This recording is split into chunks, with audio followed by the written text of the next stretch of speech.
Capítulo 5.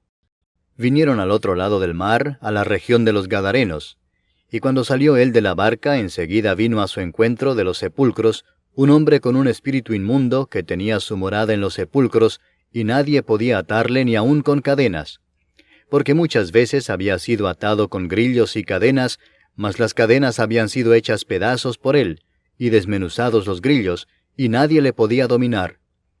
Y siempre de día y de noche andaba dando voces en los montes y en los sepulcros, e hiriéndose con piedras. Cuando vio pues a Jesús de lejos, corrió y se arrodilló ante él, y clamando a gran voz dijo: ¿Qué tienes conmigo, Jesús, Hijo del Dios Altísimo? Te conjuro por Dios que no me atormentes. Porque le decía: Sal de este hombre, espíritu inmundo. Y le preguntó: ¿Cómo te llamas? Y respondió diciendo: Legión me llamo, porque somos muchos. Y le rogaba mucho que no los enviase fuera de aquella región. Estaba allí cerca del monte un gran hato de cerdos paciendo, y le rogaron todos los demonios diciendo: Envíanos a los cerdos para que entremos en ellos. Y luego Jesús les dio permiso.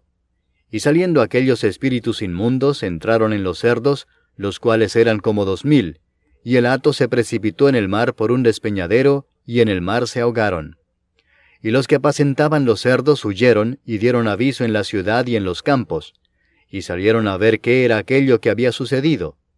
Vienen a Jesús, y ven al que había sido atormentado del demonio, y que había tenido la legión, sentado, vestido y en su juicio cabal, y tuvieron miedo. Y les contaron los que lo habían visto, cómo le había acontecido al que había tenido el demonio, y lo de los cerdos. Y comenzaron a rogarle que se fuera de sus contornos. Al entrar él en la barca, el que había estado endemoniado le rogaba que le dejase estar con él. Mas Jesús no se lo permitió, sino que le dijo: Vete a tu casa, a los tuyos, y cuéntales cuán grandes cosas el Señor ha hecho contigo, y cómo ha tenido misericordia de ti. Y se fue y comenzó a publicar en Decápolis cuán grandes cosas había hecho Jesús con él, y todos se maravillaban. Pasando otra vez Jesús en una barca a la otra orilla, se reunió alrededor de él una gran multitud, y él estaba junto al mar. Y vino uno de los principales de la sinagoga, llamado Jairo, y luego que le vio se postró a sus pies y le rogaba mucho, diciendo: Mi hija está agonizando. Ven y pon las manos sobre ella para que sea salva y vivirá. Fue pues con él, y le seguía una gran multitud y le apretaban. Pero una mujer que desde hacía 12 años padecía de flujo de sangre, y había sufrido mucho de muchos médicos, y gastado todo lo que tenía, y nada había aprovechado, antes le iba peor, cuando oyó hablar de Jesús, vino por detrás entre la multitud y tocó su manto, porque decía: Si tocare tan solamente su manto, seré salva.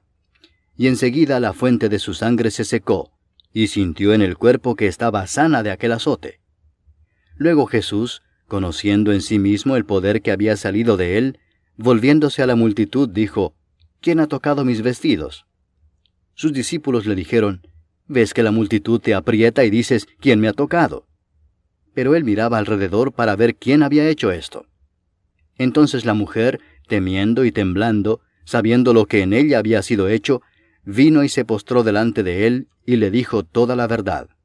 Y él le dijo: Hija, tu fe te ha hecho salva. Ve en paz, y queda sana de tu azote. Mientras él aún hablaba, vinieron de casa del principal de la sinagoga diciendo: Tu hija ha muerto. ¿Para qué molestas más al maestro?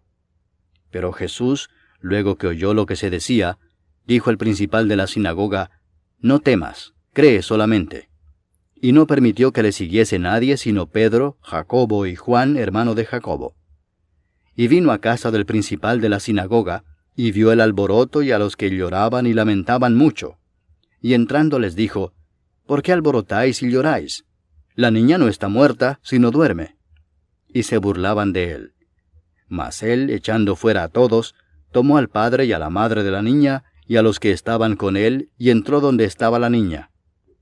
Y tomando la mano de la niña le dijo: Talita cumi, que traducido es: Niña, a ti te digo, levántate.